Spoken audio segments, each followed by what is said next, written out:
Depuis, j'ai reçu depuis 3 jours vos différents rapports concernant les types d'applications que vous souhaitez vraiment mettre en place.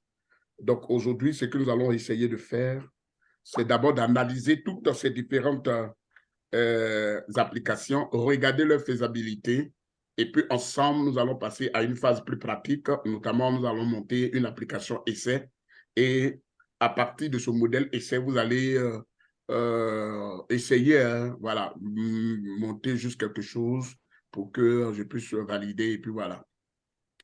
Voilà. On ne va pas monter intégralement votre application puisque, comme je l'ai dit là, je pense que ce n'est pas un thème de votre mémoire. Voilà, il faut vraiment bien le dire, ce n'est pas un thème de votre mémoire parce que celui qui me donne un thème de son mémoire, ce n'est pas évident puisque j'ai fait partie des rapports, maintenant même d'ailleurs, au professeur pour qu'il voilà, regarde pour ne pas qu'on nous dise que voilà, c'est un thème de votre mémoire. Voilà. Alors, quel est donc le programme d'aujourd'hui? Permettez-moi de vous présenter. Donc, je partage rapidement mon écran et je vous... Waouh, il s'est levé, hein? Dis-lui que le partage d'écran n'est pas encore activé. Qu'il active que je partage mon écran.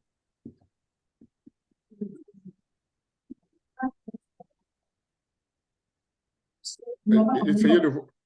Voilà, le partage d'écran n'est pas activé, donc je vais partager. Je pense que les jeunes, les dames, elles vont vous regarder. Et puis Monsieur, voilà, parce que... essayez de voir. Très bien. Voilà, super. OK, c'est bon. Donc, je partage mon écran. Voilà. Et donc, comme je l'ai dit, notre séance va porter un peu sur la phase plus pratique, qui est la pratique de la conception des WebSig. Le plan de la séance que je voudrais définir le suivant. De 14 à 14h45, nous allons faire un peu l'analyse des différents rapports et la présentation des objectifs du jour.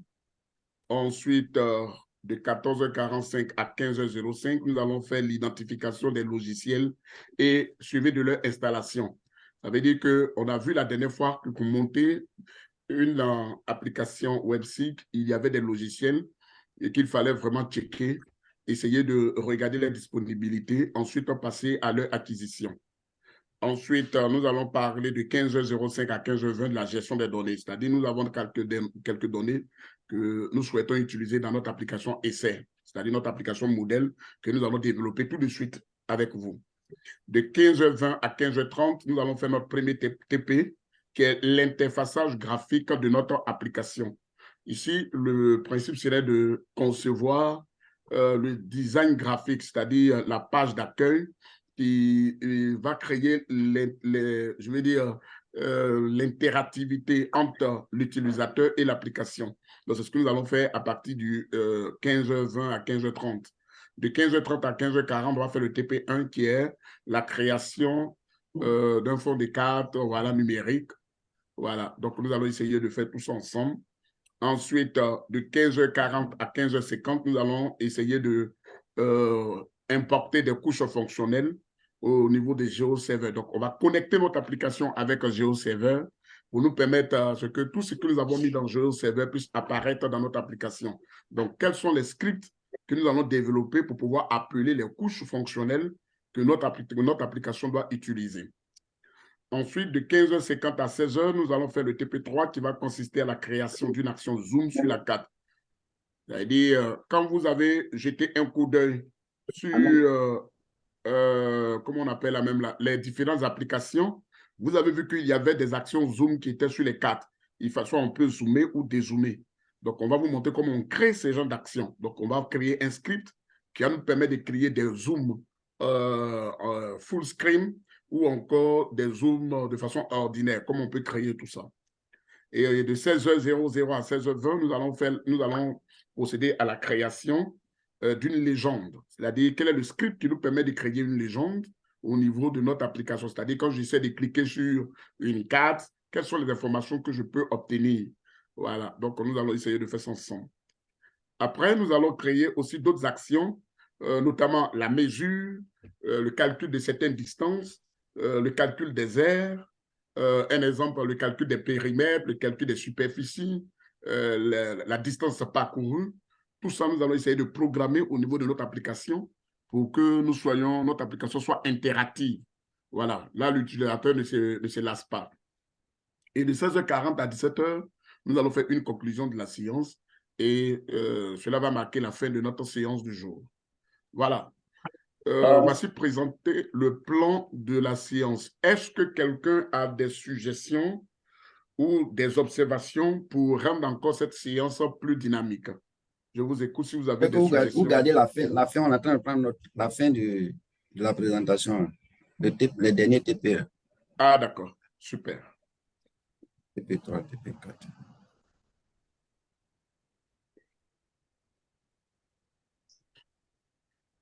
Monsieur, s'il vous plaît, vous avez dit aujourd'hui, Oui. c'est notre dernière séance, c'est ça? Oui, aujourd'hui, c'est notre dernière séance, deuxième et dernière séance de WebSig. Ah. Mais c'est pourquoi c'est seulement 2 séances? Non, c'est 4 séances. Alors, bon, nous, pour l'instant, ils m'ont programmé 2 séances. Selon le chronogramme que j'ai reçu, j'ai eu 2 séances. La première séance, on a eu à faire. La deuxième séance, nous sommes en train de la faire maintenant. Maintenant, si l'université nous propose encore 2 autres séances, mais ça nous fera plaisir de continuer encore à vous initier à la conception des WebSig, parce qu'il y a beaucoup de choses que je souhaite vraiment vous montrer. Beaucoup. Monsieur, généralement, on a habitué à 4. C'est comme l'emploi était un emploi programmé sur 3 séances et 3 semaines. Voilà pourquoi ils sont limités à 2 séances. D'accord. Donc, on va tenter qu'ils vont nous fournir un autre chronogramme. Si on est encore dedans, alors gloire à Dieu. Si on n'est pas dedans, bon voilà. De toutes les manières, on va faire ce que nous pouvons faire. S'il y a d'autres séances qui sont programmées, nous allons continuer encore à vous montrer beaucoup de choses. Ouais, comme je l'ai dit, beaucoup de choses. J'ai beaucoup à vous montrer. Beaucoup. Et ces choses-là doivent permettre quand même à développer des compétences en vous et à vous rendre opérationnel sur le marché, voilà, du développement d'applications. Voilà. Aujourd'hui, on va faire juste un peu le minimum. Ça veut dire, aujourd'hui, on va faire juste les 1, voilà. Donc, est-ce que je vais dire les 1 centième, hein? Voilà. On ne va pas faire beaucoup. Juste un peu seulement. Mais avec le peu, là, vous pouvez faire beaucoup, hein. Avec le peu qu'on va faire aujourd'hui, vous pouvez développer plusieurs applications. Vous pouvez développer des applications même pour mettre, même, voilà, pour vendre. Hein. Voilà, si vous aimez vraiment faire ça. Voilà. Quelqu'un d'autre a des préoccupations? Ne vous gênez pas, les dames, vous pouvez poser des questions, hein, ça nous fera plaisir. Moi, c'est concernant le volume horaire. Et Oui. comme vous dites que c'est juste une petite partie que nous allons voir, j'aimerais savoir pour la suite, quels sont les canaux qui vont s'offrir à nous en cas de besoin? Voilà. Pour ce que je vois là, c'est sûr que les heures qu'on nous donne là, ça ne pourra pas suffire pour faire tout ce que vous devez dérouler. Alors, la première des choses, ce que moi je voudrais d'abord vous dire, ce que nous faisons ce qu'on appelle la phase d'initiation et la phase de présentation. C'est-à-dire, on vous initie à la première partie. Maintenant, on vous permet déjà de développer quelques applications avec ce que nous vous offrons. Maintenant, lorsque vous aurez devant vous des grandes applications, un exemple, je prends peut-être un exemple, une structure étatique ou peut-être une entreprise vous demande de développer peut-être une application qui doit gérer plusieurs données à la fois. En ce moment, peut-être on peut essayer de prendre rendez-vous pour qu'on puisse vraiment travailler de façon plus profonde. Mais comme on le dit, hein, même si on nous donne 1 mois pour pouvoir vraiment vous donner toutes ces connaissances, c'est pas sûr qu'on puisse finir parce que, comme on le dit, on a beaucoup de choses qu'on peut tout le temps vous montrer. Et en tant que développeur, on apprend du jour au lendemain. Aujourd'hui, vous apprenez un peu. Le peu que vous apprenez, vous avez appris, vous permet déjà de développer au fur et à mesure. Mais retenez ceci. Les 2 séances, tout ce que nous avons pu faire durant ces 2 séances, peut vous permettre de développer une application de A à Z. Je dis bien de A à Z. Aujourd'hui, on ne pourra pas toucher la connexion avec la base de données, mais j'aurai à parler un peu légèrement, je dis bien légèrement, à parler un peu légèrement parce que par rapport à vos différents rapports, il y a certains qui ont voulu rattacher à leur application une base de données. Donc, ce qui fait qu'il me semble intéressant de vous parler un peu de la connexion à la base de données comment s'établir le script qui doit nous permettre de se connecter à la base de données, recueillir les informations qui sont stockées au niveau de la base de données, puis les publier sur notre application. Ça aussi, c'est important. Parce que, comme on le dit là, la conception d'une application web, c'est pas du début, c'est-à-dire on a vu de l'analyse du besoin jusqu'à la phase de maintenance, plus précisément au déploiement. Donc, il faut qu'à un moment donné, on vous montre comment on déploie une application sur Internet. Quels sont les paramètres informatiques que vous devez vraiment prendre en compte pour pouvoir déployer votre application? Quel est le suivi? Quelle est la maintenance? Quel est aussi, je veux dire, l'aspect sécuritaire? Parce que j'ai vu quelqu'un qui a proposé un peu une connexion à son application. Donc, toutes ces choses-là, même si on vous donne même, comment on appelle la même là, 6 mois, je ne pense pas qu'on pourra vraiment vous donner tout. Mais on vous donnera juste un peu. Et vous, c'est dans la pratique que vous allez découvrir beaucoup de choses de la pratique. Mais retenez bien, ce que nous avons appris et le cours que vous avez vous permet de pouvoir monter de A à Z une application véritable. Je dis bien véritable. Soyez sans crainte, véritable. Salut les gars, vous n'avez pas une bouteille d'eau?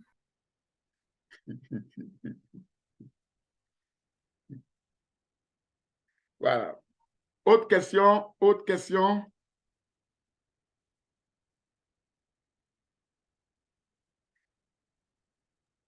Monsieur, ça va, ça va. Très bien. Il n'y a pas de questions. Alors, comme je le dis, hein, c'est vrai, il va arriver un peu de temps en temps où je serai très rapide. C'est normal. Moi, je suis informaticien à la base, donc je serai un peu plus rapide, mais je vais aller doucement. Je ferai tout mon effort pour enlever la tête du développeur d'application que je suis. Je vais enlever ça et je vais me mettre dans la peau voilà, de quelqu'un de Athènes. Et je vais faire tout mon possible pour que vous puissiez comprendre étape par étape. Comme je le dis, étape par étape. Voilà, étape par étape. Je fais de telle sorte que vous arriviez vraiment à comprendre. Même si vous n'avez pas fait certains cours, mais vous allez comprendre sans toutefois fournir d'efforts. Vous allez comprendre, tranquille. Comme on le dit à l'ivoirien, tranquille. Voilà. Alors, la dernière fois, au niveau des différentes leçons, nous avons vu au niveau de la leçon 3 qu'il y avait des logiciels que nous devons installer. Donc aujourd'hui, nous allons essayer de checker les logiciels qui sont nécessaires dans la mise en place d'une application WebSig. Et ensuite, nous allons procéder à l'installation. Mais avant de se plonger dans cette programmation pratique, essayons de regarder qu'est-ce que vous avez proposé vous-même comme application. J'ai reçu le rapport de 4 étudiants. 4. J'ai reçu le rapport de Edgar. J'ai reçu le rapport de Diomandé. J'ai reçu le rapport de Soumaro. Et enfin, j'ai reçu le rapport de Diabao Jean Manard. J'ai reçu donc les 4 rapports. Je pense que Kokou ne m'a pas donné de rapport. Et donc, j'attends toujours son rapport. Voilà. Ensemble, on va analyser le rapport, on va analyser rapport par rapport, et puis nous allons passer à la phase pratique. Le rapport de Edgar. Edgar nous dit que lui, il choisit le domaine de la santé. Et le thème que lui choisit, c'est la planification de la distribution des ressources médicales. Ça veut dire que lui, il veut mettre en place une application qui permet une bonne distribution des ressources médicales. Ça veut dire qu'une très bonne répartition. Je pense bien que l'application doit nous permettre au moins de localiser les différentes structures sanitaires qui peut-être présentent le besoin ou même encore ont ce qu'on appelle des ressources médicales excédentaires et comme aussi déficitaires. Lorsque c'est déficitaire, est-ce qu'il faut en fournir ou si c'est excédentaire, qu'est-ce qu'il faut faire? Donc, c'est ce qu'il lui souhaite faire. J'ai beaucoup apprécié un peu l'idée de cette application. Donc, nous allons ensemble comprendre l'objectif. Il dit l'objectif est de fournir une interface conviviale et efficace pour planifier la distribution des ressources médicales en fonction des besoins locaux. Ah, c'est ce que je disais. Donc, en fonction des besoins, alors, l'application va nous permettre de surveiller, de définir ce qu'on appelle une grande surveillance en termes de distribution et en termes aussi de gestion des ressources médicales. Parce que force est de constater que la distribution se fait de façon illégale. Voilà, il y a d'autres personnes, il y a d'autres structures par rapport à certaines affinités obtiennent des ressources médicales un peu plus par rapport à d'autres qui reçoivent moins. Donc, cette application, je pense que quand même, elle est plus ou moins innovante parce que cela va nous permettre au moins d'avoir une idée sur la gestion des ressources médicales. Donc, je pense que l'application est vraiment intéressante. S'il arrive à nous développer ça, je pense que ça sera un plus de la gestion des ressources médicales au niveau du ministère de la Santé. Alors, qu'est-ce qu'il nous dit? Il dit que notre website de planification de la distribution des ressources médicales aura pour but d'aider à optimiser la distribution des médicaments, des équipements médicaux et des soins médicaux en fonction des besoins locaux. Ça, c'est déjà intéressant. Donc, ce qui veut dire qu'on aura plusieurs choses à la fois. Voilà, il y a des médicaments, la distribution des médicaments, des équipements médicaux et aussi des soins médicaux en fonction des besoins locaux. Voilà, quand on parle ici des besoins locaux, sûrement, je pense que c'est en fonction du besoin de l'utilisateur. Un utilisateur ou un Ivoirien ou une personne lambda souhaite aller dans telle structure. Est-ce que le médicament qu'il souhaite acheter est disponible là-bas? C'est d'abord le premier point. Deuxième point, est-ce que où je dois partir là, puisque je vais voir un dentiste, est-ce que dans la structure sanitaire qui se trouve là-bas, est-ce qu'il y a un dentiste? Oui, alors je peux me rendre là-bas. Donc vraiment, l'application est très intéressante en termes d'innovation. Je pense même qu'il y a d'autres choses qu'on peut mettre encore en arrière-plan pour gérer même cette application. Mais on va voir ça dans un futur plus proche, s'il souhaite vraiment aller au bout de son idée. Les utilisateurs sont les services de santé de façon générale. Je voulais demander à Edgar, quand il attend les services de santé de façon générale, qu'est-ce qu'il veut dire par là? Services de santé de façon générale. Les utilisateurs. Monsieur, Est-ce que ça veut dire... Allez-y. Monsieur, moi, je parle des hôpitaux, peut-être du ministère de la Santé et de l'hygiène publique aussi. D'accord. Donc, si je comprends bien, l'application, c'est juste les services de la santé qui peuvent utiliser votre application. Moi, Sati, je ne peux pas utiliser parce que je ne fais pas partie du ministère de la Santé. Bon, monsieur, vous avez là, au départ, vous savez, tout part d'une idée. Mais vu comme vous avez commenté, j'ai vu d'autres options. Oui, les utilisateurs peuvent l'utiliser au niveau des soins médicaux. C'est-à-dire, s'ils vont aller, ils veulent peut-être aller dans une clinique où il y a un dentiste, est-ce que vraiment dans cette clinique-là, il y a un service dentaire là-bas, voilà. Très bien. Donc, on peut ajouter d'autres utilisateurs, en fait. Donc, comme d'autres utilisateurs, on peut mettre un exemple, nous autres, comme ça, les utilisateurs profanes, en fait.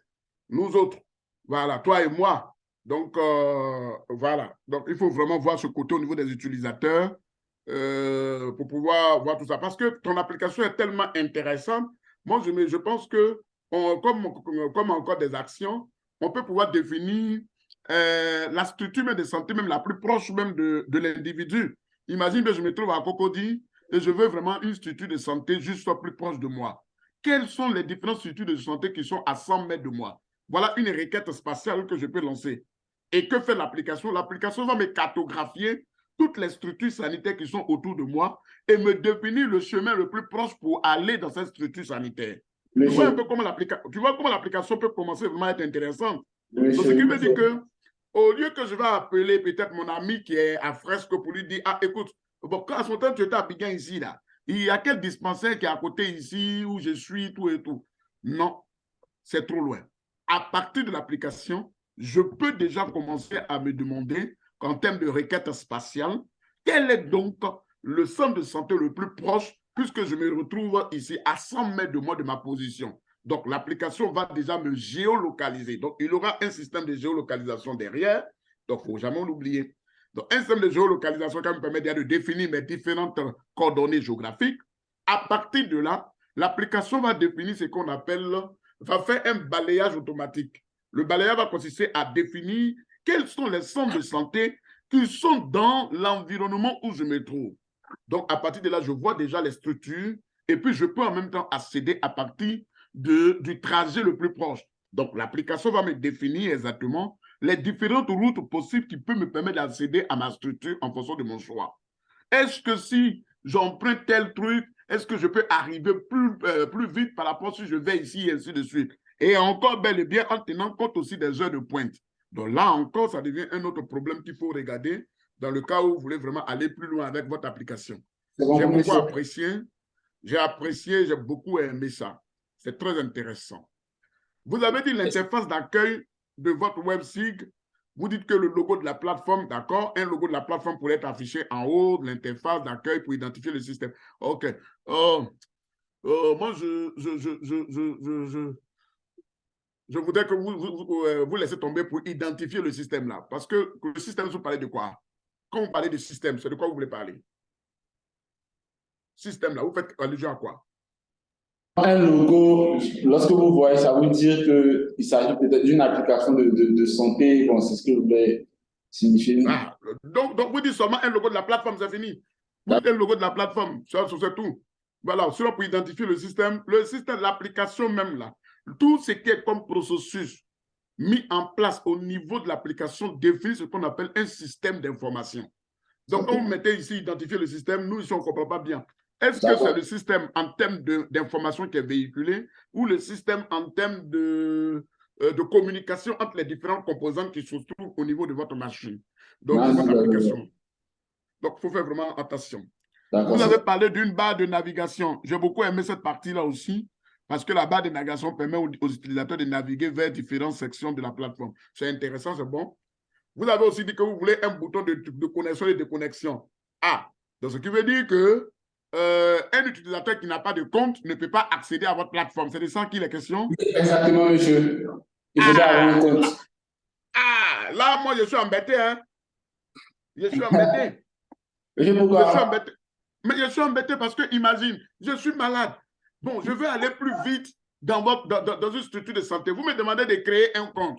Le temps que je vais prendre pour créer mon compte, dis-moi, est-ce que ça ne va pas me perdre le temps en termes de demande? Donc, je pense que la section connexion et déconnexion, on ne va pas rendre cette section-là obligatoire. On va rendre cette section-là facultative. Ça veut dire quoi? Lorsque l'utilisateur accède pour la première fois à la plateforme, l'application va faire ce qu'on appelle la connexion par anonyme. Et je ne sais pas si vous avez déjà vu ce genre de plateforme. Ou lorsque vous arrivez, monsieur, on vous dit que vous êtes un utilisateur anonyme. Monsieur, vous voyez un peu. Oui, monsieur, je vois. Voilà. Donc, il y a ce qu'on appelle la connexion anonyme. Donc, l'utilisateur, il est là, mais de façon anonyme. C'est-à-dire qu'il n'a pas d'identifiant, il n'a rien. Ou même, on peut lui donner un identifiant par défaut. Donc, en même temps, il peut se permettre de faire quelques actions.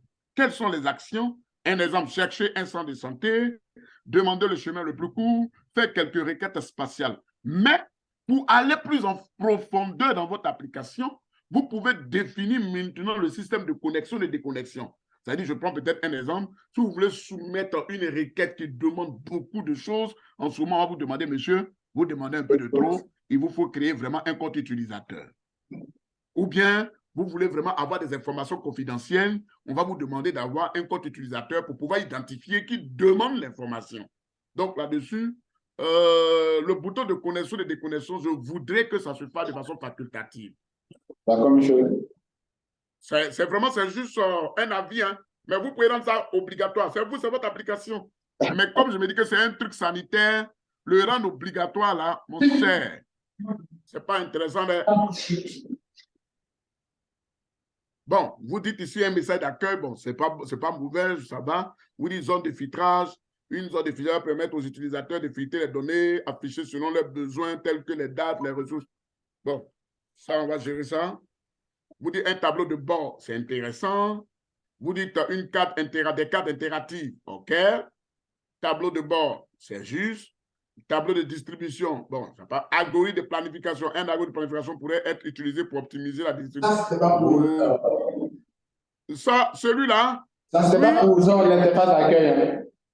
Ah, ça ne sera pas pour l'interface d'accueil? Non, monsieur Bo, ça, c'est dans le back-end, tout ça. Ah, d'accord, voilà. Donc, moi, j'ai été surpris de voir que toi, tu mets un algorithme de planification dont tu vas dire aux utilisateurs, monsieur l'utilisateur, mon application utilise un algorithme de planification. Non! C'est dans le back-end. Non, c'est dans le back-end. Tout ce qui se fait là-bas, là, c'est toi ce que tu connais. On appelle ça je veux dire, la maison sacrée du développeur. Tout ce qui est comme action que tu mets dedans là-bas, là. Il ne faudrait pas que les dames qui sont avec toi là puissent savoir qu'est-ce que tu mets dedans. Voilà. Voilà. Elle voit que seulement qu'elle demande net à sa marge. Elle dit non, que je vais aller peut-être à la pharmacie Saint-Madeleine. Automatiquement, elle bouge. J'espère que tu vois un peu. Mais elle ne sait pas qu'est-ce que tu as mis derrière. Lorsqu'elle demande, j'ai envie d'acheter une plaquette de paracétamol et puis de l'amoxicilline, est-ce que la pharmacie qui est là-bas en possède? Mais l'application dit oui, vous en avez. Mais il ne faudrait pas que les dames là sachent que tu as mis un algorithme derrière qui fait ce travail-là. Ça, c'est votre secret. C'est votre secret. Personne ne doit être informé de ça. Ah oui, hein? Ah, personne. Ça, c'est vous seul. Et c'est ce qui rend le côté mystérieux de votre application. Ensuite, tu as parlé de l'interface d'analyse. Une analyse, bon, ça, c'est ton application, il n'y a pas de problème, on peut gérer ça. Alors, en définitive, je pense que l'application est bonne. Vraiment, elle est très bonne. Je souhaite que tu arrives même au bout de cette application. Franchement, ça va beaucoup t'aider. Ça va beaucoup t'aider. Ça va même encore même te permettre même de mieux développer encore plus. Sur ce, félicitations, c'est déjà bon, c'est un bon boulot. C'est déjà très bon. Je vais corriger. Merci, monsieur. Je vais corriger et puis je vais vous envoyer vos notes. Ça, c'est l'application de M. Diomandé. L'application de M. Diomandé. Alors, il a choisi comme domaine la pêche. Waouh! J'ai beaucoup apprécié cette partie-là. Il dit développement d'un website pour une gestion intégrée, d'une ferme d'étang piscicole. Waouh! Waouh! C'est super ça. Waouh! Alors, une gestion intégrée, je pense que ce sont les parties prenantes qui vont interagir entre elles-mêmes. N'est-ce pas, M. Demandé? Oui, bien sûr. Très bien. Là, je partage exactement ce que vous dites. Vous dites ce projet a pour but de concevoir, a pour but la conception d'un système d'information géographique et d'aide à la décision, notamment un website qui prend en compte tous les aspects techniques, environnementaux et commerciaux pour une pisciculture plus écologique et économiquement rentable. Monsieur Demandier, Oui. c'est pas un projet par hasard. Bon, tout est projet. Hein. Maintenant, ça dépend de ce qu'on met dans le contexte du projet. Au fait, l'idée, c'est de prendre en compte tous les aspects. Moi, mon idée, c'est de développer une application qui puisse prendre en compte. Quand on dit quelqu'un a en gestion une ferme piscicole, il faudrait qu'il ait à portée de main les outils pour pouvoir lui faciliter son travail. C'est dans cet esprit que j'ai conçu. Pas pour un projet personnel. C'est pour juste pour l'exercice, quoi. Super. Vraiment, moi, je trouve que c'est intéressant. Ça, je ne peux pas te mentir, c'est intéressant. J'ai beaucoup apprécié aussi l'interface graphique que vous avez eu à faire. C'est la même, je vais dire, c'est la même remarque que j'ai eu à faire aussi avec l'autre. J'ai vu ici connexion, c'est-à-dire le login qui est à côté. J'ai beaucoup aimé. J'ai vu aussi que vous avez déjà développé déjà le logo à côté. J'ai vu qu'il y a les couches, ça va demander des couches, d'affichage de certaines couches. J'ai vu aussi que vous avez mis aussi une barre de recherche. Ça veut dire qu'on va rechercher quelques informations, notamment... Donnez-moi un exemple d'information qu'on peut rechercher ici. Bon, par exemple, au niveau de ma ferme, si j'ai besoin, par exemple, d'un approvisionnement en intrants, soit en alevin, oui. Je peux, par exemple, checker pour voir la disponibilité des alevins dans ma zone, soit ma région, ou bien le pays, ou bien les types d'intrants qui sont disponibles. Quoi. Super. Donc, ce qui veut dire que votre application va héberger en son sein une base de données. C'est ça. Voilà. Et donc, si votre application héberge une base de données, ce qui voudrait dire que vous devez forcément avoir toutes les informations qui entrent en ligne de compte de votre application pour que vous puissiez concevoir cette base de données. Là, la recherche va se faire non seulement à partir de la base de données, mais qui sera fait, qui sera visualisé à partir d'une carte ici que nous allons peut-être projeter. Voilà, que nous allons essayer de mettre en place pour permettre aux gens de comprendre qu'au niveau de ces intrants-là, c'est vrai, non seulement vous en avez besoin, mais voici où on peut trouver ces intrants-là aussi. Donc, du coup, je pense que c'est déjà intéressant. Permets-moi de comprendre vue d'ensemble. Qu'est-ce que tu signifies par vue d'ensemble? Vue d'ensemble, j'ai fait un peu la référence aux applications UGL que nous avons. Quand vous avez l'affichage, on vous montre en même temps également votre positionnement sur, soit par rapport au pays, sur la carte du pays, où se localise votre site, la localisation géographique de votre site. Puisque dans la zone d'affichage, on aura soit par exemple un étang qu'on va afficher pour pouvoir, voilà, un étang qu'on va afficher, mais dans la vue d'ensemble, on aura la situation géographique de votre site par rapport à votre environnement général. OK. Je voulais dans cet comprendre. esprit-là. Ouais. Je voulais comprendre. L'affichage de l'étang, là, ça va se faire de façon dynamique. Ça veut dire que ça se fait de façon automatique. Ça veut dire quoi? Les informations se feront de façon automatique, c'est-à-dire de façon journalière, puisque c'est vrai, c'est un étang de façon physique. C'est là, on voit nous tous l'eau qui est là et que peut-être on peut voir quelques poissons qui sont là. Donc, je veux savoir, est-ce que votre application va se connecter à un système d'automatisation? Ça veut dire qu'un système qui va se mettre à jour de façon instantanée pour nous permettre de savoir exactement, de voir que les poissons sont en train de bouger, de voir aussi que on peut en même temps peut-être un exemple compter de façon rapide là sur l'écran les poissons qui sont en train de nager et ainsi de suite. Ou simplement c'est juste une image. La vision, c'est au vu aujourd'hui de la disponibilité des outils qu'on a, quelqu'un qui a un étang piscicole qui puisse, par exemple, de son bureau, avoir déjà une vue sur l'ensemble de sa ferme, et puis également avoir on peut prendre par exemple, des caméras qui sont installées sur toute la ferme, qui permet, comme on voit dans les caméras de surveillance, avec plusieurs écrans, on peut passer d'un étang à l'autre. Super. Donc, ce qui veut dire que je vais poser la question, puisque comme vous avez expliqué, vous avez dit que donc, ici, on aura une vue de l'étang. Alors, la vue de l'étang, de la manière que vous expliquez, ça veut dire que cette vue-là doit se faire de façon dynamique, de façon automatique. C'est ça. Donc, on ne va pas prendre cela à partir des satellites. Non, non, non. Avec les satellites, ça ne marchera pas. Vu qu'avec les satellites, nous allons sûrement peut-être avoir une information, mais l'information ne va pas être de façon continue. Ça va se faire en fonction de la périodicité du satellite, c'est-à-dire que du nombre de passages du satellite. Imaginez, il y a des satellites qui vont passer sur la même zone peut-être 6 fois ou peut-être 3 fois. Vous voyez que au premier passage, j'ai une information. Mais au deuxième passage, je ne peux même pas avoir la même information parce que peut-être l'information a varié. Mais entre le premier et le deuxième passage, où est partie l'information que moi je recherche? Donc, il faut qu'à partir des images satellitaires, là, on est mal barré. On ne va même pas s'en sortir. Donc, du coup, qu'est-ce qu'il faut faire? On va passer maintenant à ce qu'on appelle à la surveillance automatique. La surveillance automatique va demander ce qu'on appelle l'usage des caméras. Voilà. On appelle ça les détections automatiques. Les détections automatiques nécessitent ce qu'on appelle des caméras qui sont branchées, orientées vers les étangs et nous permettent de passer d'un étang à un autre étang.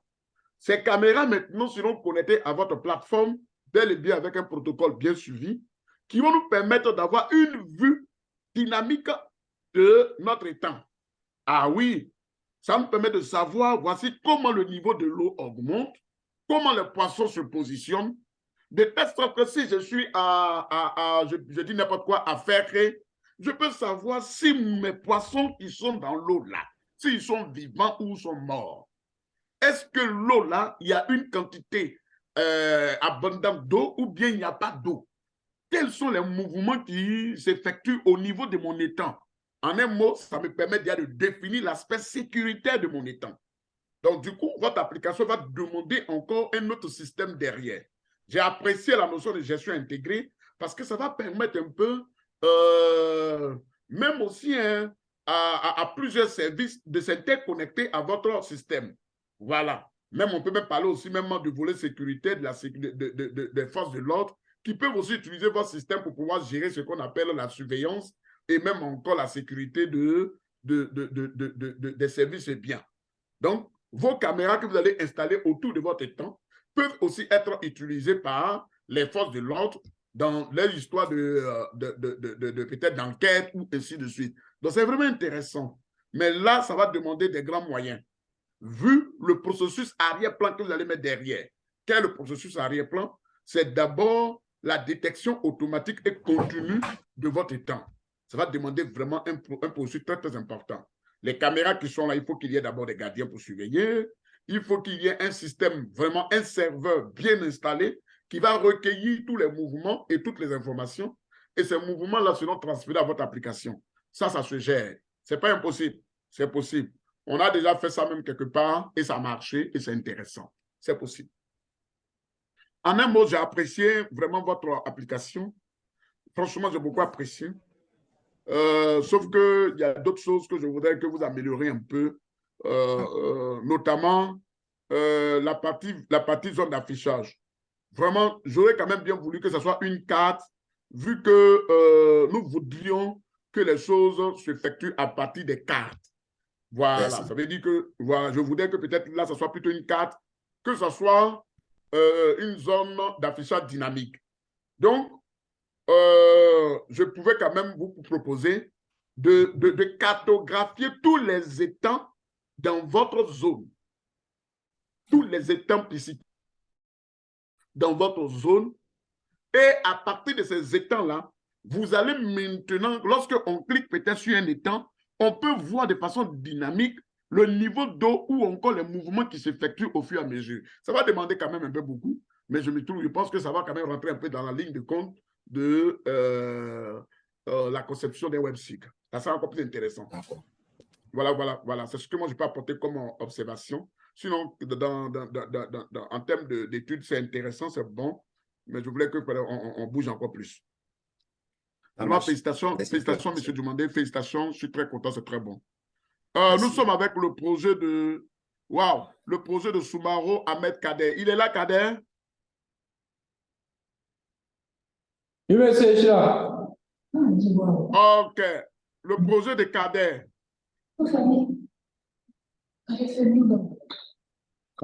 Kader dit que lui, il choisit la gestion des déchets ménagers. Waouh! La gestion des déchets ménagers. Permettez-moi de saluer le professeur. Bonsoir, professeur. Bonne arrivée, professeur. Oui, bonsoir à tous. Bonsoir, Sati. Bonsoir, professeur. Merci bien. Et salut tout le monde. Hein. Bonsoir, professeur. Bonsoir, monsieur. Bonsoir, vous arrivez. Merci bien. Alors, j'ai vu ici que Soumaro Ahmed, vous avez choisi la gestion des déchets ménagers et comme objectif, vous avez décidé d'améliorer la gestion des déchets ménagers en utilisant une approche informatisée. Waouh! Je n'arrive pas à comprendre en fait cette partie-là. Je n'arrive pas à comprendre. Une approche informatisée, monsieur. Ça veut dire quoi une approche informatisée là? Mais c'est ce qui englobe tout. Bon, moi, après tout ça, une approche informatisée. Je ne sais pas si peut-être M. Mal puis pour expliquer un peu. Sinon, c'est imaginez, vous partez vendre votre application. Monsieur. Et puis vous arrivez là-bas, vous dites, j'ai une application de gestion des déchets ménagers. On dit oui, votre application fait quoi? Vous dites donc qu'elle utilise une approche informatisée. Bon, expliquez-nous concrètement qu'est-ce que votre application fait, qu'est-ce que vous voulez faire concrètement. On vous suit. Monsieur, comme je l'ai dit, peut-être que M. Mal pris pour dire un peu. Sinon, l'application, c'est un web site, monsieur. C'est un site qui va permettre de collecter les déchets ménagers dans les déchets d'Abidjan. De collecter les déchets. Les différents ordures dans les déchets d'Abidjan. Donc, l'application va collecter. Pas l'application, on va se servir de l'application, on va permettre de collecter. Wow. Je dis que l'application va permettre l'amélioration de la collecte des déchets. Jusqu'à présent, je ne comprends pas. Hein. L'application fait quoi? Votre application fait quoi concrètement? Elle fait quoi? Mais c'est tout. Donc, en tant que développeur, vous allez vous trouver devant un client et puis vous allez dire que non, que mon application va collecter juste les déchets. Il va vous demander, votre application va marcher pour venir prendre les déchets chez moi à la maison. Votre application fait quoi? Il vous pose cette question et vous êtes capable de répondre.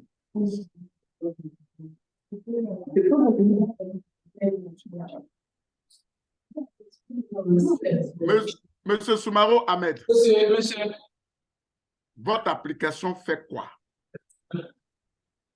Mais je pense qu'un peu dans l'ensemble, il a bien expliqué. Il dit que l'application va permettre de collecter les ordures ménagers dans les districts d'Abidjan. C'est-à-dire qu'à travers l'application, on pourra régler les différents ordures à travers les bennes à poubelle dans le district d'Abidjan pour pouvoir les connecter. On pourra faire quoi? On pourra faire quoi? Reprenez cette phrase. Je n'ai pas bien entendu. Le réseau Il dit qu'à travers l'application va nous permettre de collecter les ordures ménagers dans le district d'Abidjan. C'est-à-dire que dans l'application, il y a différentes fonctionnalités qui vont nous permettre de collecter les ordures ménagers. D'accord. Waouh. J'ai l'impression que vous exprimez mal, en fait, ce que vous voulez faire. Je me comprends ce qu'il dit. Vous comprenez? Monsieur, oui, tu peux bien m'expliquer. D'abord, elle va permettre d'offrir une cartographie des différents endroits où généralement on collecte des ordures. C'est-à-dire des différents endroits où il y a des poubelles. Voilà. Voilà, c'est maintenant que tu es en train de toucher le point. L'application te permet de cartographier les points de collecte. Les points de collecte. Et non, l'application va te permettre de collecter. L'application ne va pas te collecter.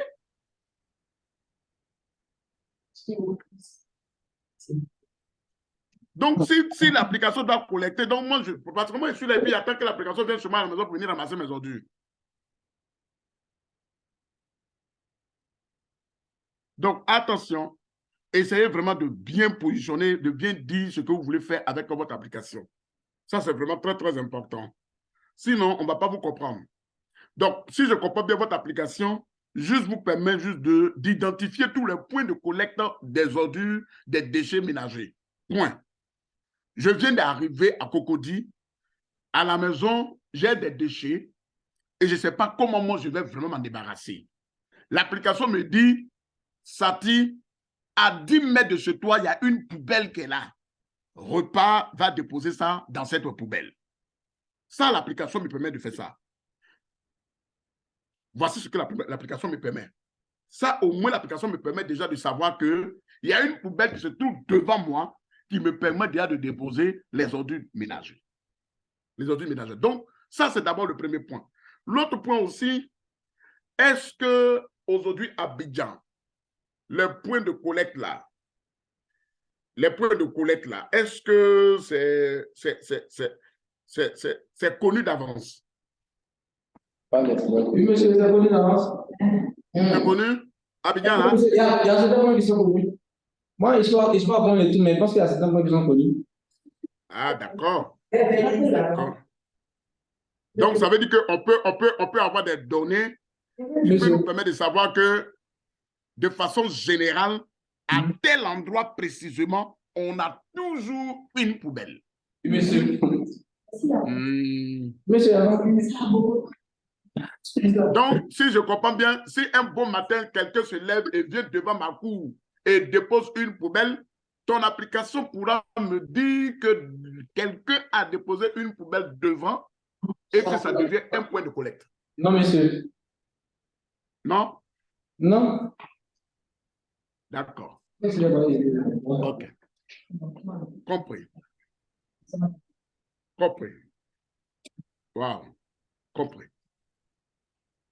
Compris. Super. Compris. Et vous pensez que c'est un problème? Vous pensez que c'est un grand problème à Abidjan aujourd'hui? La collecte des déchets là? Les points de collecte, c'est un problème? C'est un problème. Il y a les quartiers où vraiment la collecte des déchets, c'est pas vraiment ça. Ça reste un problème. Ok, compris. J'ai envie de voir un peu comment vous allez gérer ça, pour que je puisse vraiment bien comprendre un peu comment on peut régler tout ça. J'ai envie de voir un peu comment vous allez gérer. Monsieur, Oui. mais monsieur, moi, je pense que il y a un problème concernant son application. Monsieur, en réalité, lorsqu'on se promène à l'Abidjan, parfois on voit il y a des poubelles où c'est rempli, ça déborde, c'est là comme ça, les gens ne savent pas, personne ne passe, ça peut faire 2 semaines, 3 semaines.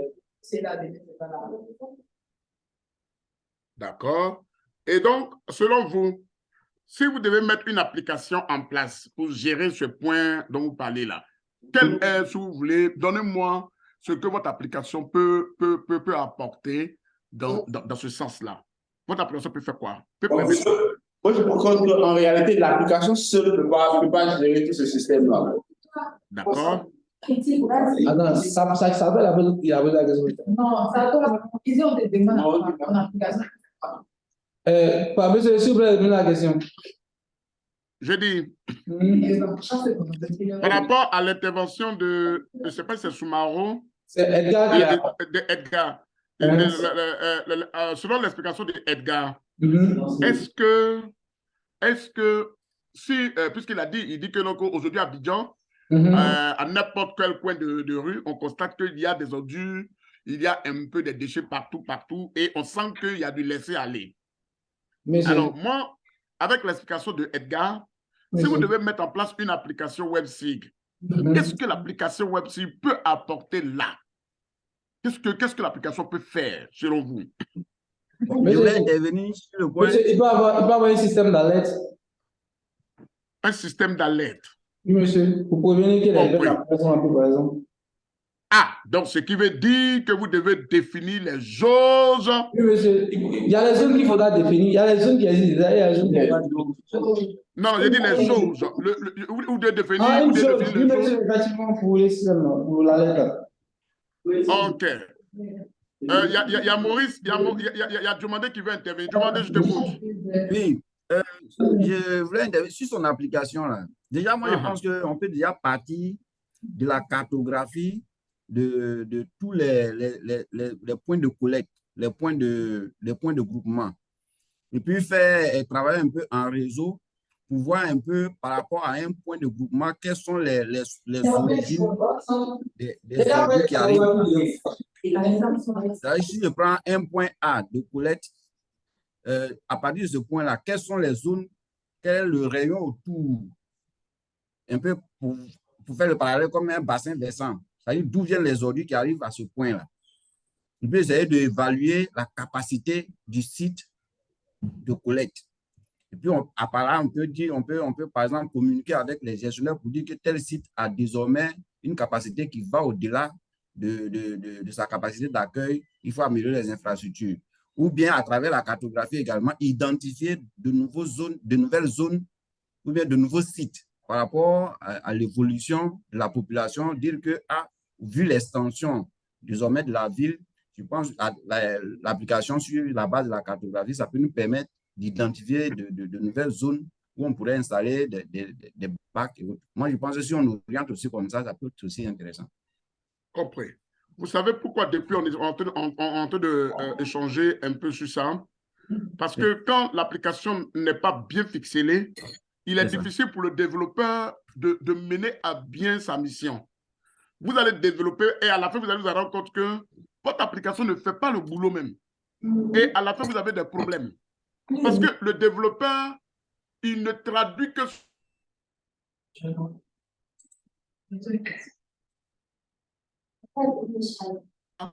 de façon numérique. Et il essaie de programmer.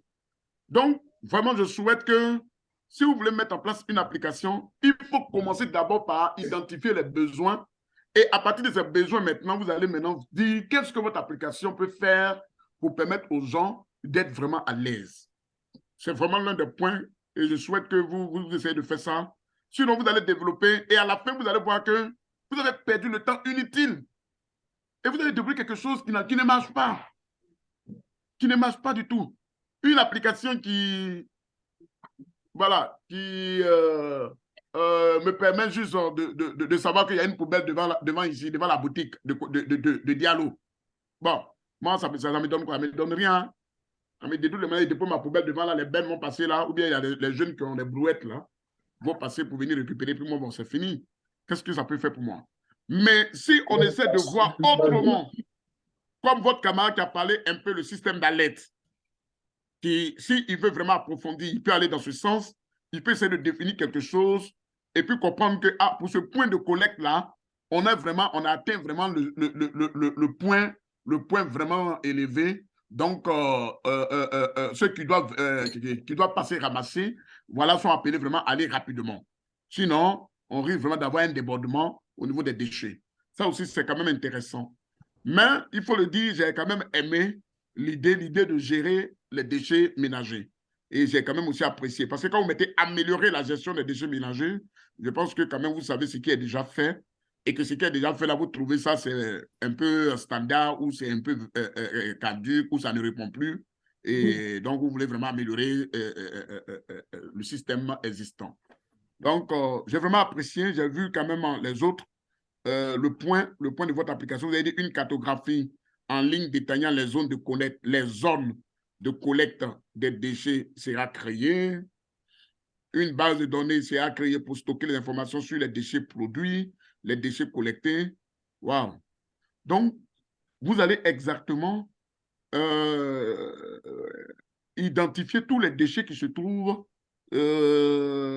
qui sont collectés. Ça, c'est super, ça. Vous allez identifier, vous allez vous rendre compte que voilà, il y a des sachets, il y a des pots de bananes, toutes ces choses, vous allez les identifier. C'est bien. C'est vraiment bien. Monsieur, Oui. monsieur, on va considérer qu'il y a Ecotissa qui est en charge de ramasser les ordures à Abidjan. Lorsqu'on se promène dans les quartiers, on voit qu'il y a chaque poubelle qui sont dans les quartiers qui sont renommées Ecotissa. Donc, on va dire Ecotissa, néanmoins, connaît ses points de collecte. Super. Voilà. Maintenant, s'ils arrivent à avoir, eux, une application qui permet non seulement de cartographier les différents points de collecte, mais aussi, à travers cette application, ils peuvent savoir à quel moment de la journée leurs poubelles sont remplies. Ça va permettre d'optimiser leur ramassage et de gagner un temps. OK. D'accord. OK, il n'y a pas de problème. problème. Dans ce cadre-là. Super. Donc, on va le prendre comme ça. C'est bon. Donc, vous allez réfléchir sur les données à utiliser. Il y a le boulot de Jean. Jean, il est là? Jean. C'est Jean qui arrive là? C'est Jean qui est en rouge là. On dit que notre website sera affecté au domaine de la santé sous le thème de stratégie de gestion des prestations des centres de santé. Wow! Wow! Ah! Donc, si je comprends bien,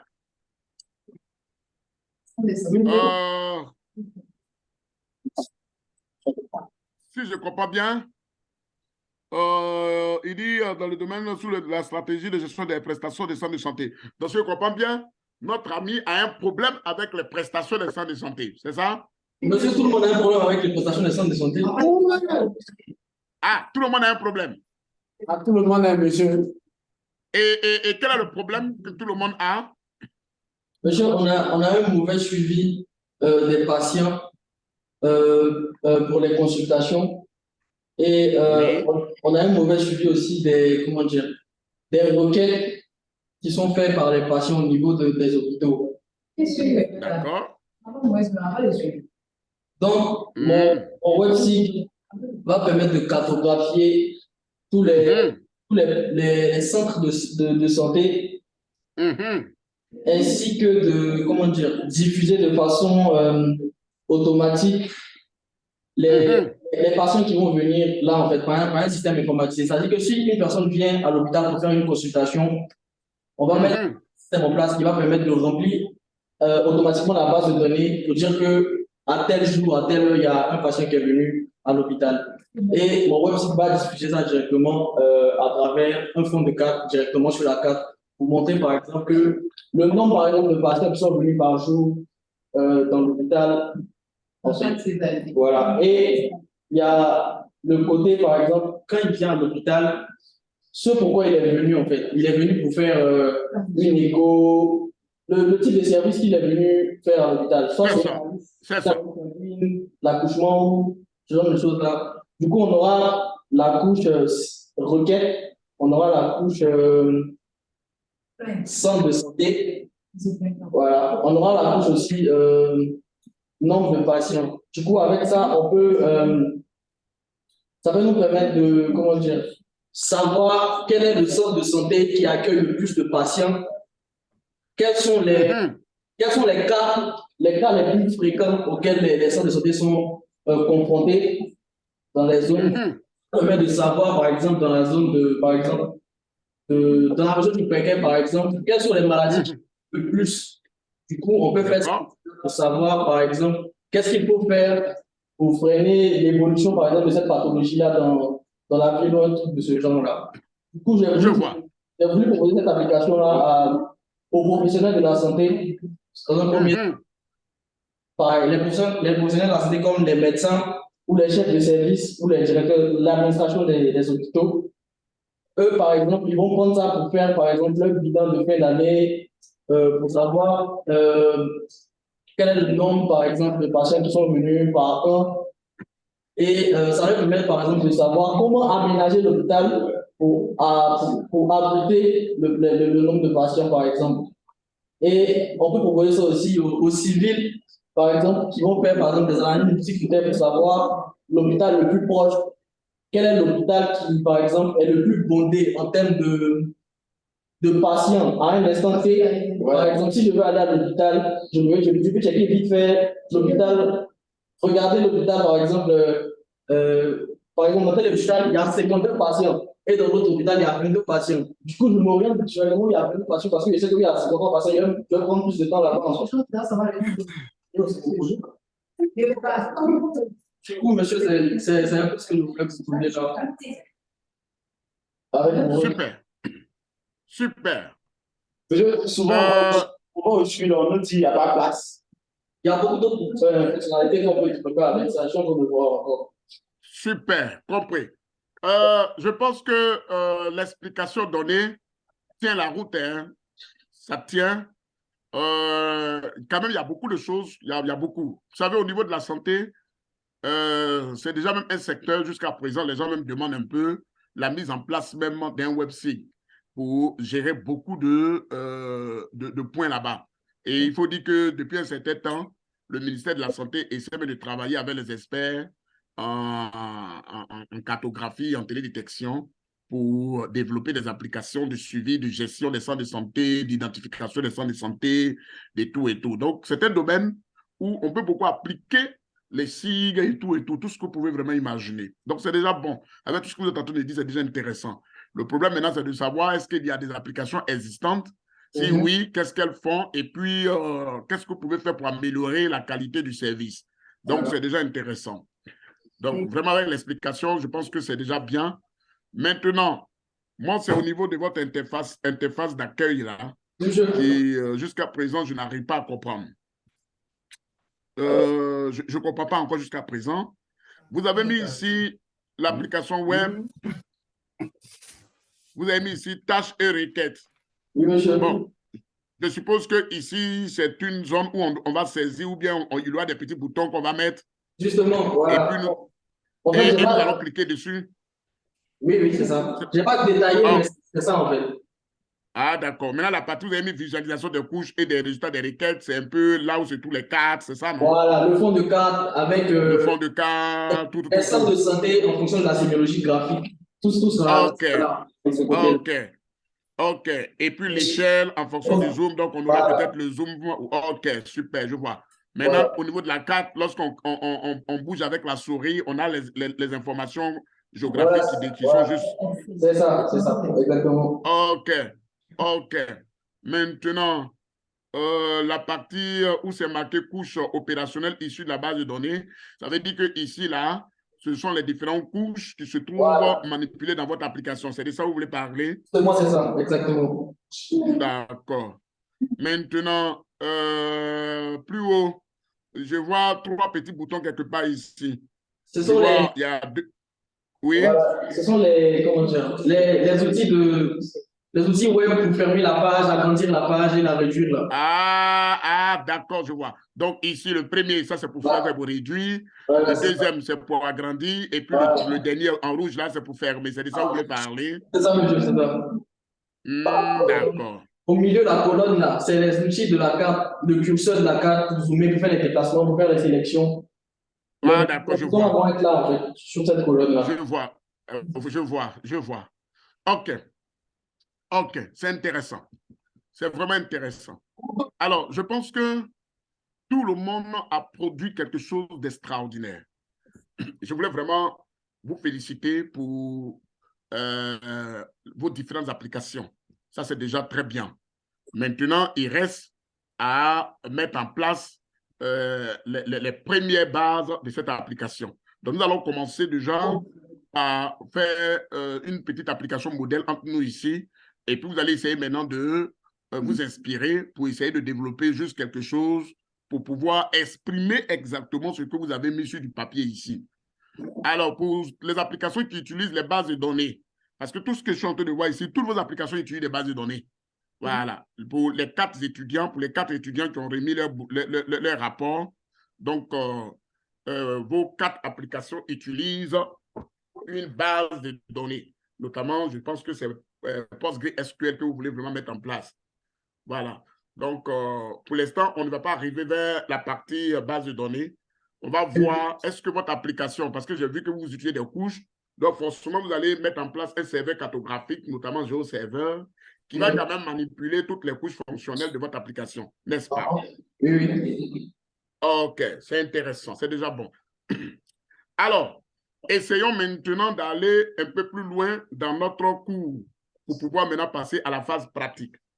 Dans la phase pratique, pour mettre en application un website, donc on va aller rapidement dans le cours. On va passer maintenant à la leçon pour vous donner les logiciels que nous pouvons utiliser.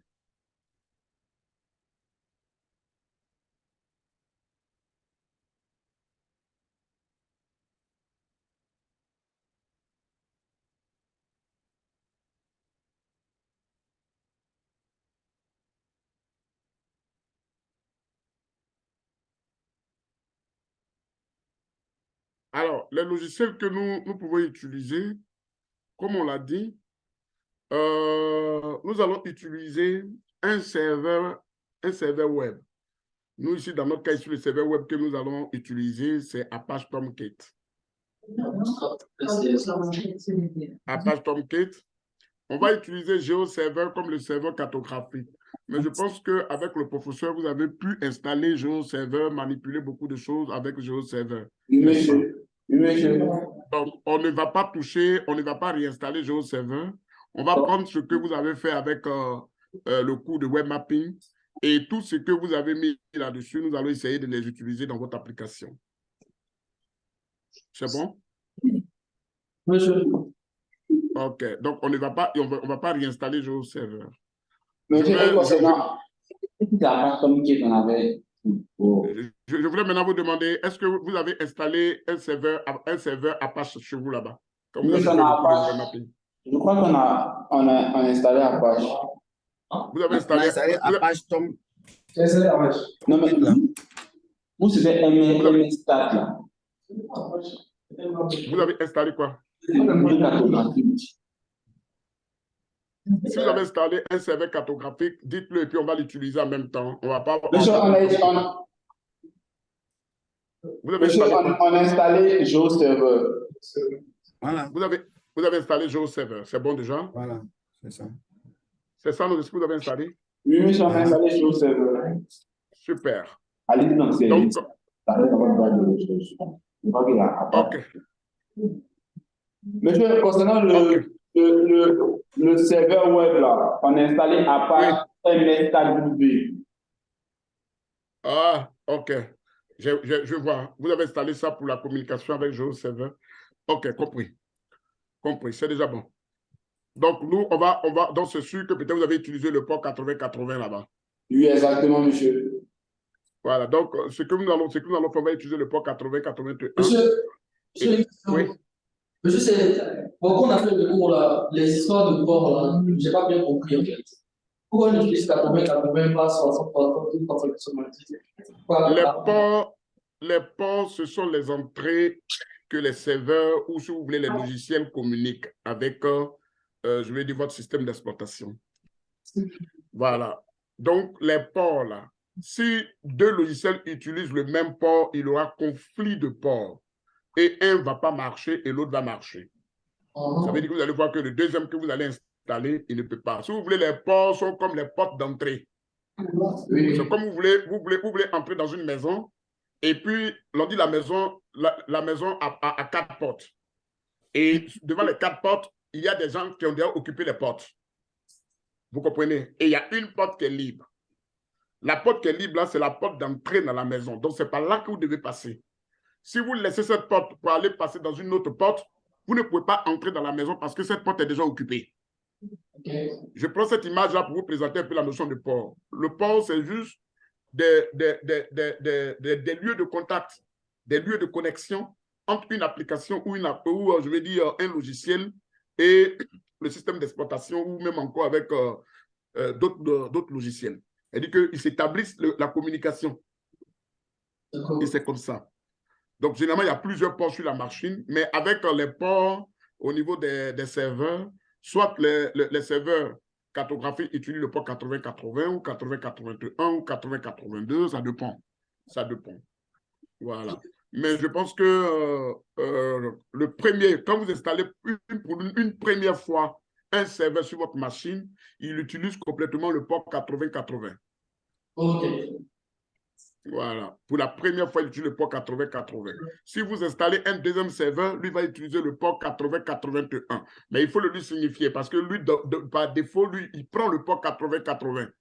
Donc, à la fin, quand vous allez démarrer, il va vous dire que le port est déjà utilisé. Donc, il faut éteindre ou, si vous voulez, il faut désactiver l'application qui utilise le premier port. Donc, nous, ce qu'on va faire, qu'on va installer Tomcat, on va lui donner le port 80-81. Ensuite, je serveur est installé sur votre machine, on ne va pas l'utiliser ici. On va prendre plutôt ce qui est déjà installé sur votre machine. Je pense que vous savez déjà importer des couches, c'est ça, non? Oui, monsieur. Ah. Parlez bien, parlez très bien, mon chef est là. Vous savez importer, non? Importer une couche sur le serveur? Oui. Bien sûr, monsieur. Très bien. Je suis très fier de vous. Vous savez aussi importer des styles aussi? Oui, monsieur. Super. Super. Wow. Là, je vous écoute très bien. Mais c'est là, c'est une fille. Oui, je suis là, je vous écoute très bien. Dites seulement ce que vous...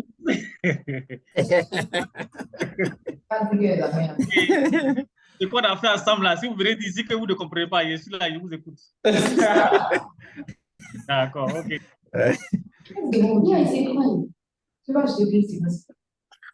Alors, on va utiliser aussi OpenLayer, la version 6. Il y a déjà la version 7 qui est disponible, mais nous allons prendre la version 6, 6.5, et nous allons essayer on va prendre ça. La version 7 est déjà là. Plusieurs versions sont déjà disponibles. Mais nous, on va prendre la version 6.5, comme elle est déjà encore plus stable et que voilà, on est beaucoup habitué, donc on va prendre ça. On va prendre aussi OpenLayer, Layer Switcher, qui va nous permettre de faire ce qu'on appelle la communication entre les différentes couches. Donc, automatiquement, nous, on va l'utiliser. On va utiliser aussi jQuery, UI, c'est jQuery Interface Utilisateur. Lui, il va nous permettre de créer l'interactivité entre les boutons, les graphiques, tout ce que nous faisons là au niveau de notre application. Les mouvements de la souris, le clic de la souris, l'interactivité au niveau de l'utilisateur, nous, on va utiliser jQuery UI. Au niveau maintenant du style, puisque quand nous créons une application, il faut lui donner du beau. Il faut permettre à l'application d'avoir ce qu'on appelle un design, un vrai design d'ailleurs. On va utiliser Bootstrap. Bootstrap, c'est une bibliothèque de style que nous appelons CSS. Voilà, qui va nous permettre vraiment d'embellir notre application, de lui donner le design, de lui donner la beauté que nous souhaitons. Si on veut avoir un site d'une beauté extraordinaire ou extravagante, c'est à nous vraiment de modifier le style que nous souhaitons. Voilà. Les développeurs ont déjà fait ça pour vous. C'est à vous de les appeler.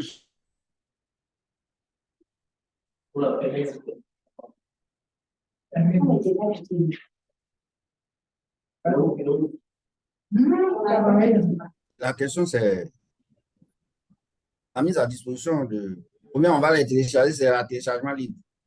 Mais ça est sur la plateforme. Vous n'avez pas téléchargé? Ah bon. Ça est sur la plateforme. D'accord. Ça est sur la plateforme.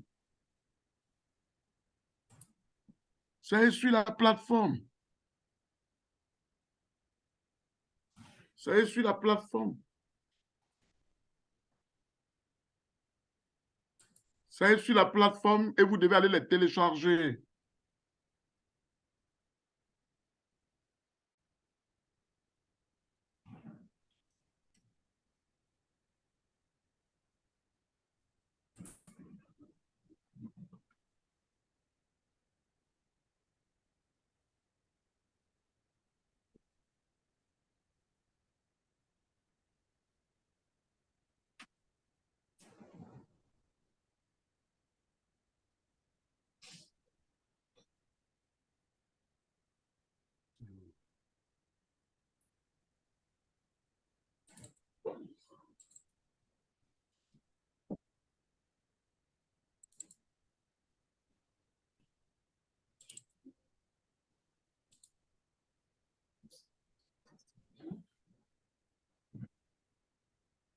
Vous regardez sur la plateforme là-bas, ça est là-dessus.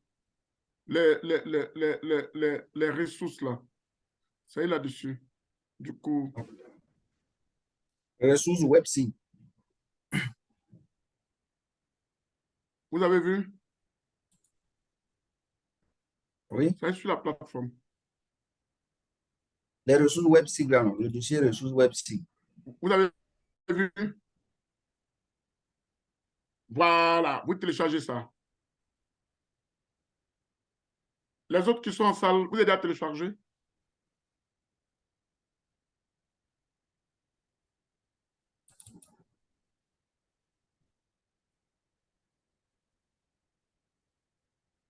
Les autres, vous avez déjà téléchargé? Ce montant est téléchargé.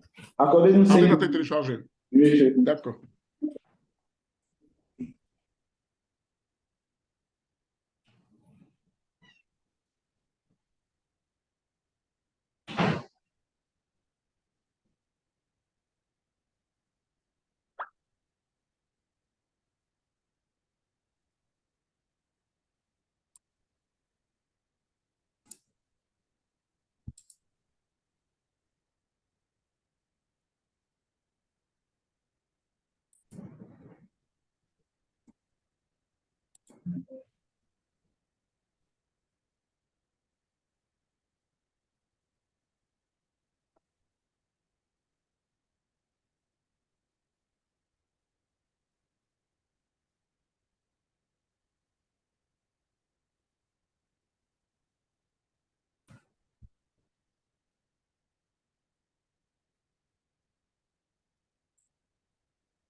Bon. Déjà, hein? La voix est là, c'est pas bien. Voilà. Peut-être avec... ah. Demandez, n'oubliez pas de couper le micro.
Vous avez fini de télécharger? Oui, professeur. D'accord. Alors, pendant que vous téléchargez aussi, on va télécharger celui-là. Je partage mon écran et puis je vous montre quelque chose rapidement. On va télécharger ce logiciel. Voilà, on va le télécharger.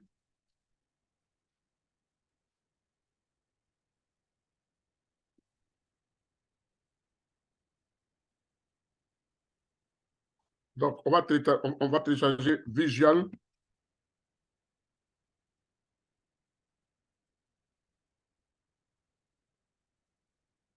Code Studio.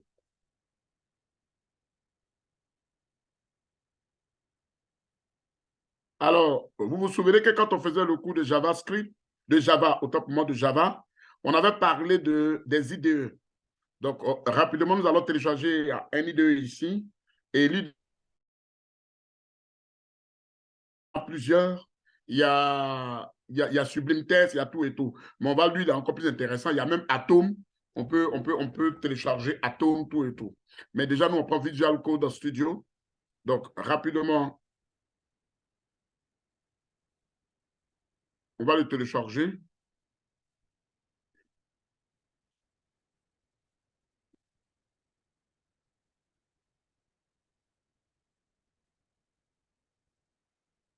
C'est un éditeur qui est très intéressant. Il est vraiment bien.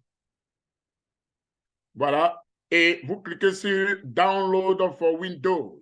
C'est lui qui est là. Vous tapez, vous cliquez Download for Windows. Voilà. Donc, vous cliquez là-dessus. Il va télécharger la dernière version pour vous. C'est gratuit.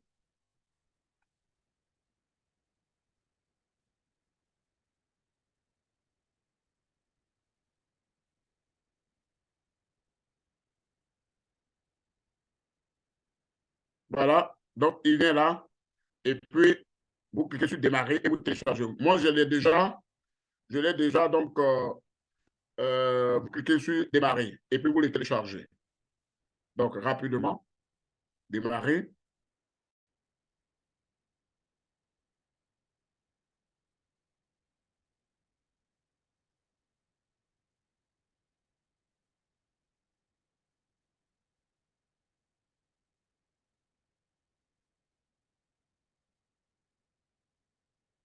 C'est bon, vous téléchargez, non?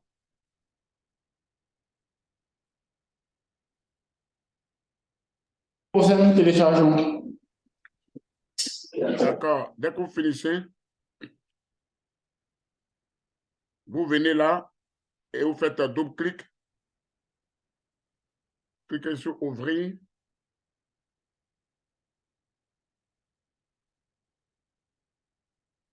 Et on va l'installer. Voilà. Vous mettez toujours, vous cliquez sur Je comprends et j'accepte. Suivant. Vous pouvez créer, vous laissez tout par défaut, hein, tout est coché par défaut. Vous pouvez mettre créer une icône sur le bureau. Vous cliquez, vous cochez là-dessus. Ça va créer l'icône sur le bureau. Et puis, vous mettez suivant. Et pour cliquer sur installer. Moi, je l'ai déjà. Donc, je ne vais pas reprendre l'installation. Donc, vous cliquez sur installer. Vous cliquez correctement. Et il va installer complètement votre application, votre IDE.